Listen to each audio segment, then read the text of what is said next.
Aujourd'hui, à la Joute.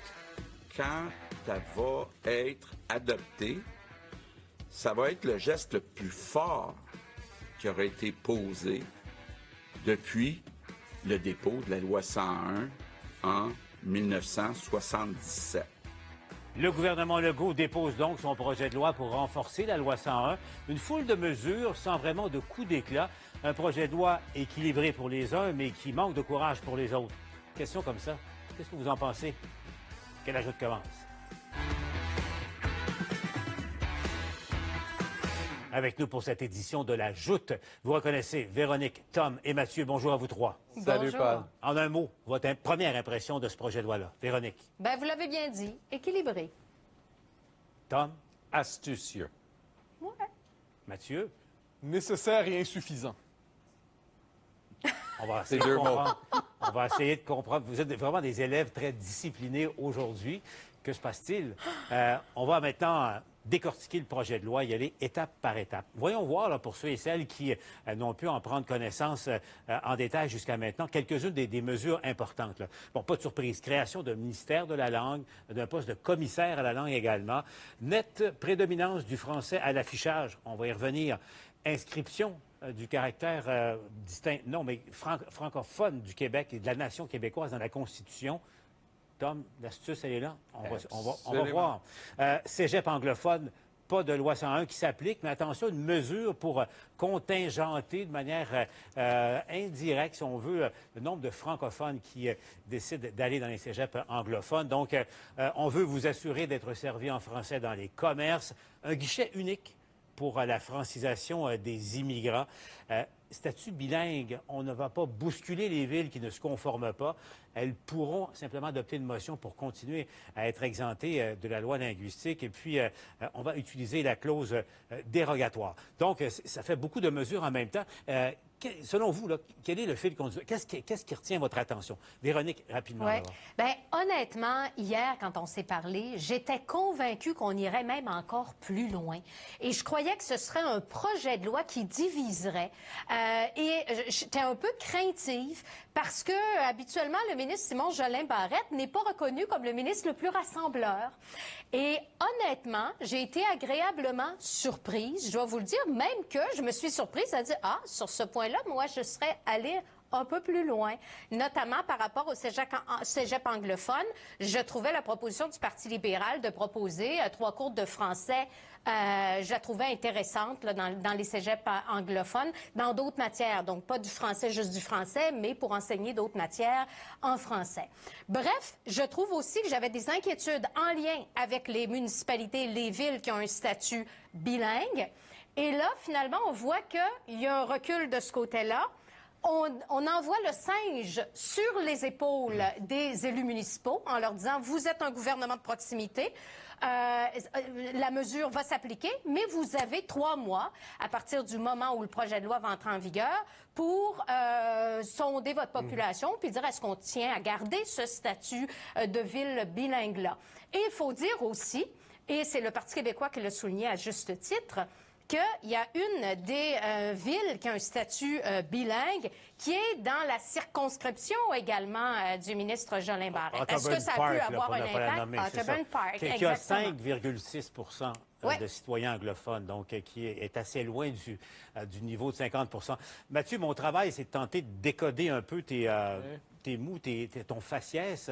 Pourquoi es-tu si renfrogné cet après-midi, Mathieu? Non pas renfrogné, mais un peu déçu. C'est-à-dire le constat qui émerge depuis plusieurs mois, j'ajouterais depuis plusieurs années, si on connaît ce dossier-là un peu, c'est une érosion du français qui va en s'accélérant et qui va aller en s'accélérant. Et qui exigeait de prendre des mesures assez fortes, structurantes, comme on dit, des mesures fortes, pas seulement symboliques, qui soient capables non pas seulement de ralentir la chute, mais qui soient capables de renverser la tendance. Pour renverser la tendance, globalement, c'est à peu près, il y a une forme de consensus là-dessus, il y avait deux mesures possibles, à tout le moins. La première, c'était le cégep français, qui me semble une mesure, quant à moi, modérée, de bon sens. C'est l'application de la loi 101 au niveau collégial. On ne le fait pas. On propose une forme de loi 22 appliquée au cégep, c'est-à-dire une espèce de loi tarabiscotée, tiède, entre les deux. Donc, on prétend agir, mais on ne le fait pas vraiment. L'autre mesure, ce serait une baisse significative des seuils d'immigration, parce que l'immigration, les seuils qu'on a en ce moment ne correspondent pas à notre capacité de francisation, et on sait que le gouvernement ne va pas aller là-dessus. Donc, sur le fond des choses, on est devant une mesure qui multiplie un projet de loi, pardon, qui multiplie les mesures, qui multiplie les gestes, d'excellentes idées, plusieurs bonnes idées, et le fil conducteur, on le voit, c'est cette idée que la politique linguistique s'applique à tous les domaines de l'État. Il n'en demeure pas moins que si on prend au sérieux cette idée qu'il y a une forme en ce moment de régression accélérée du statut du français au Québec, ce projet de loi ne répond pas à la volonté de renverser la tendance. Voilà mon inquiétude. Donc, il y a plusieurs mesures nécessaires qu'on peut applaudir, mais sur le fond des choses, il me semble que les attentes étaient beaucoup plus élevées que ce qu'on nous présente aujourd'hui. En tout cas, Mathieu en aurait souhaité davantage. Toi, Tom, sur la question du dosage. Moi, je trouve ça très futé. Mais il faut aussi lire ce que François Legault a déjà dit. Rappelez-vous, Paul, à l'aube de l'élection de 2018, l'Actualité publie une de ses questions-réponses classiques. On pose exactement les mêmes scénarios à chaque chef de parti pour voir les différences et les similarités. La réponse de François Legault était fascinante. Il a dit ceci. Il dit, ça n'a pas marché de faire dans une soirée la souveraineté, ça ne marche pas. C'est un comptable, hein? Il sait compter. Il dit, moi, je vais me concentrer sur 3 choses. Sur l'immigration, la culture et la langue. Et je m'en vais chercher d'autres pouvoirs à Ottawa, et c'est exactement ce que fait ce projet de loi aujourd'hui. Et c'est un jeu de force, un des jeux de force les plus importants jamais vus par un gouvernement québécois vis-à-vis d'Ottawa et le reste du Canada. Moi, j'étais là à l'Assemblée nationale lorsqu'on a modifié la Constitution pour changer nos commissions scolaires à base de religion confessionnelle en commission scolaire linguistique. C'est un gros changement, mais on a fait un forcing. Lucien Bouchard était extraordinaire avec Ottawa. Les mots peu tendres qu'il avait pour les sénateurs résonnent encore dans mes oreilles. Il a parlé des êtres mythiques, comme s'ils étaient des gnomes de jardin. Mais toujours est-il que M. Legault fait un forcing extraordinaire aujourd'hui, et c'est tout à fait en ligne droite avec tout ce qu'il a décrit comme plan de match. Il n'a pas les chiffres pour faire la souveraineté. Il va aller chercher des pouvoirs. Oh, par hasard, si on lui refuse, peut-être naturellement, la souveraineté va s'imposer. C'est l'un des changements les plus importants en politique canadienne depuis très longtemps. Oh, je sens un regain d'intérêt du côté de Mathieu. Non, mais ça, je peux me permettre juste un détail là-dessus, c'est que François Legault annonce avec sa volonté d'inscrire dans la Constitution le statut du Québec comme État national, finalement, comme État national du peuple québécois, comme État de langue française. C'est ce qu'on pourrait appeler, vous savez, les indépendantistes, on a longtemps rêvé à la déclaration unilatérale d'indépendance. Là, c'est une déclaration unilatérale de société distincte. Bon, alors là, c'est comme si on ne demande plus la reconnaissance, nous l'imposons. Il n'en demeure pas moins que s'il y a opposition au Canada anglais envers ce geste unilatéral d'affirmation qui est tout à fait bienvenu, qui est de bon ton, qui est bien pensé, eh bien là, ça peut ranimer la question nationale dans sa forme la plus classique. Donc, pour Legault, c'est win-win, si vous me passez l'expression anglaise, malgré les circonstances. C'est-à-dire qu'il propose, si c'est accepté, il gagne. Il propose, c'est rejeté, il gagne. Parce qu'il va dire, vous voyez, je vous avais dit que ça ne marche pas, le Canada. Le statut de nation distincte est reconnu depuis 15 ans à la Chambre des communes. Pas dans la Constitution. Soyons de bons comptes, Véronique. Pas dans la Constitution. C'est vrai que c'était pas dans la Constitution. Dans la Constitution portion Québec, là, de ce que j'ai pu comprendre, c'est assez technique de ce côté-là. Mais je veux dire, dans les faits, dans la tête de tout le monde, là, c'était quelque chose d'acquis quand même. Bon? Là. Pour moi, oui. On n'était pas au courant. Je veux dire, il n'y a jamais aucun élu fédéral après qui a remis ça en question là, depuis que c'est passé il y a 15 ans. Mais attendez de voir, on va voir la vraie différence, parce que cette fois-ci, ça va être du vrai. Oui, puis et on va voir si quelqu'un va s'opposer. Il y a une valeur test, c'est ça, mais expliquez-moi quelque chose. Le Québec, historiquement, peu importe la couleur des gouvernements à Québec, n'a jamais reconnu la Constitution canadienne de Pierre Elliott Trudeau. Exact. Jean Charest, que ce soit Philippe Couillard, peu importe. Donc, personne. Pas de reconnaissance, encore moins de signature donc de la Constitution. Mais comment, Tom, un gouvernement à Québec qui se prétend nationaliste, peut changer une Constitution à laquelle il n'adhère pas? Explique-moi ça. La manière qu'il le présente aujourd'hui, c'est chose faite, juste en le disant. Mais maintenant, s'ils veulent jouer le jeu jusqu'au bout, ils vont faire exactement comme Lucien Bouchard a fait pour les commissions scolaires dont je viens de parler. Ils arrivent, ils disent, c'est ça. Et c'est là-dessus que Véronique a raison.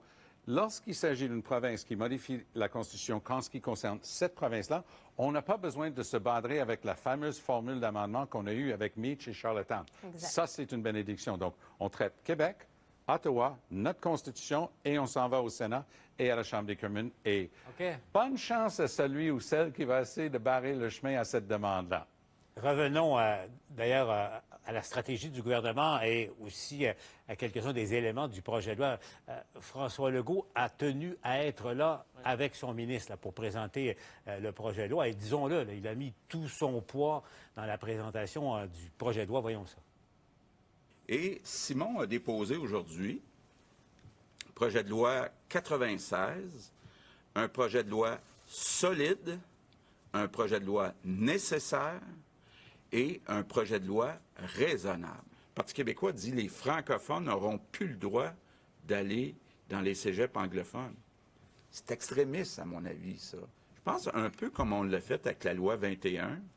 On réussit à faire un compromis raisonnable, atteindre notre objectif, mais aller chercher le support de la population, le support de notre nation.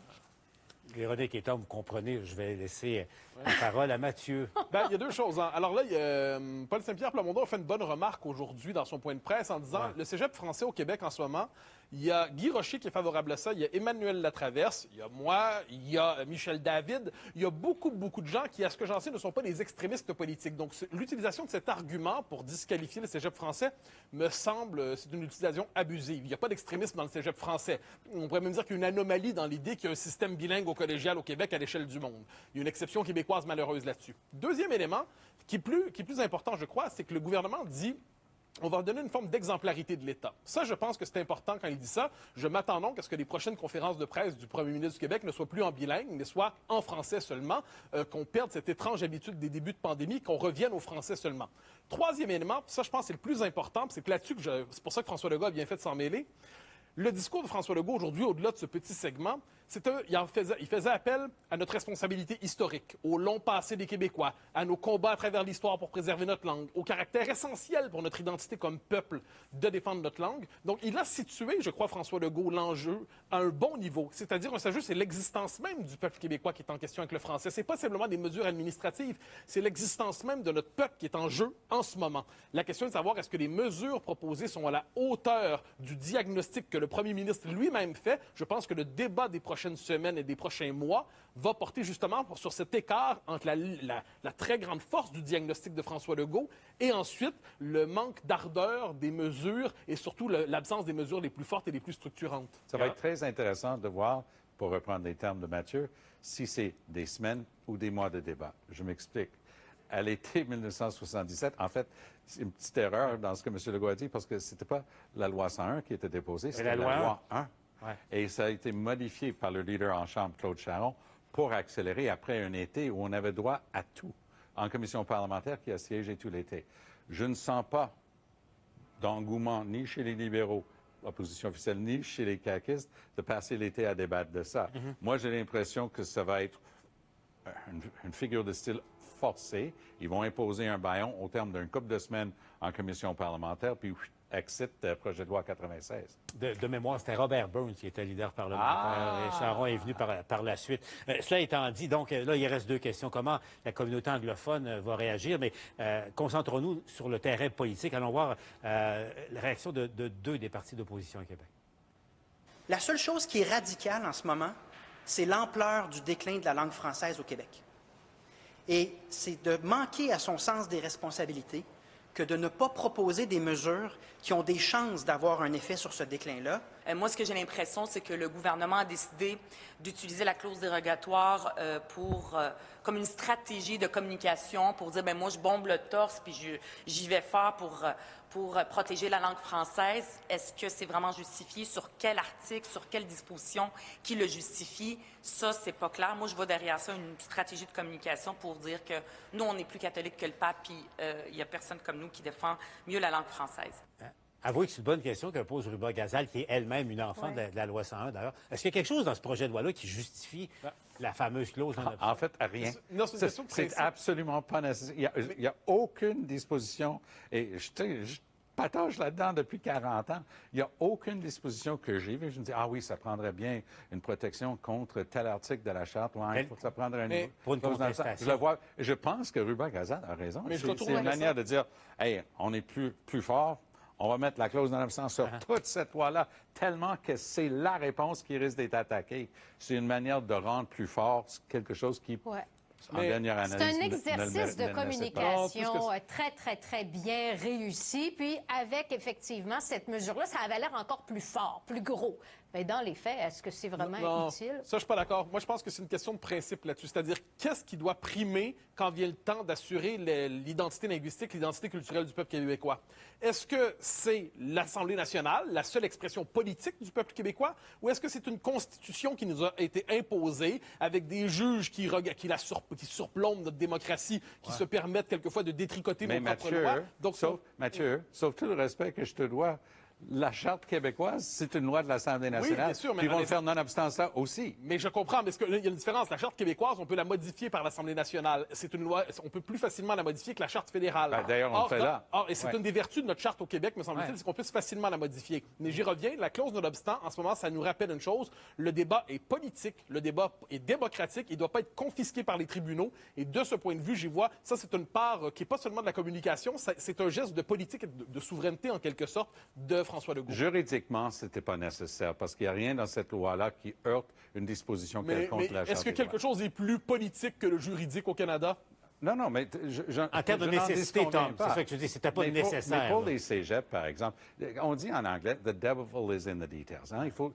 C'est toujours On l'a entendu le à plusieurs diable se reprises cache aujourd'hui. dans les détails. Donnez un exemple. Il y a une génération, beaucoup de parents anglophones commençaient à envoyer leurs enfants en immersion.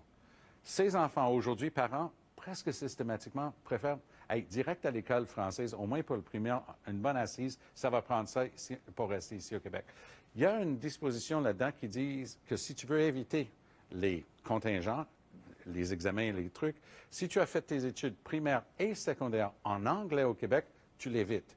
Mais ça veut dire que le parent qui était vraiment très progressiste, qui disait hey, « ça suffit pas l'immersion, je veux que mon enfant aille carrément à l'école française », il va avoir une restriction que l'autre, son voisin, n'aurait pas. Donc ça, c'est un détail, le genre de choses qu'il va falloir analyser. Mais c'est des complications inutiles qui nous rappellent, à mon avis, pourquoi la plus grande clarté aurait été nécessaire là-dedans. C'est-à-dire, le cégep français, c'est une clarté. On applique la loi 101, c'est clair. On ne serait voit jamais ses d'accord effets. là-dessus, Mathieu, parce que la plupart des étudiants au cégep ont 18 ans et plus. Exactement. Moi, là, toi, Mathieu, tu railles tout le temps contre le gouvernement. Tu sais, Non, le gouvernement qui tu veut te tout trompes, faire. je m'appelle pas Alors, un Guillaume. gouvernement qui dit à des adultes dans quelle langue ils peuvent étudier. Ben oui, attends, partout dans le monde, on étudie dans les études supérieures la langue nationale. Il y a une exception au Québec où on finance nous-mêmes notre propre assimilation au niveau des études supérieures. C'est une exception québécoise. Nous ne sommes pas obligés de persister dans l'erreur. On peut, de ce point de vue, devenir normaux, hein? C'est-à-dire simplement le parcours Moi, scolaire au je pense Québec, que ce il qui est est en normal, français. c'est de laisser aux adultes le choix Non, de ça, c'est faire un ce qu'ils faux veulent argument. avec leur vie, parce qu'ils sont des Il fait faire ce qu'il veut, adultes. mais il y a Ouais, la plein de fois. il y a Moi, plein de- je suis non, il y a plein- totalement d'accord avec cet argument-là aussi, Non, mais parce ça, c'est que un de faux toute argument. façon, s'ils veulent étudier en anglais,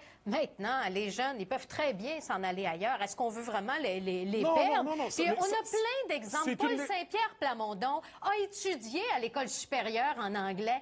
Est-ce que pour ça, il a décidé de vivre Attends, en anglais, est-ce que- de non, là, travailler à un moment en donné, anglais? il faut cesser Ben non. avec des anecdotes. Attends, Mathieu, laisse terminer, Véronique. Il est fier de sa langue française, de la représenter, de la rendre encore plus vivante. Il souhaite la développer encore plus.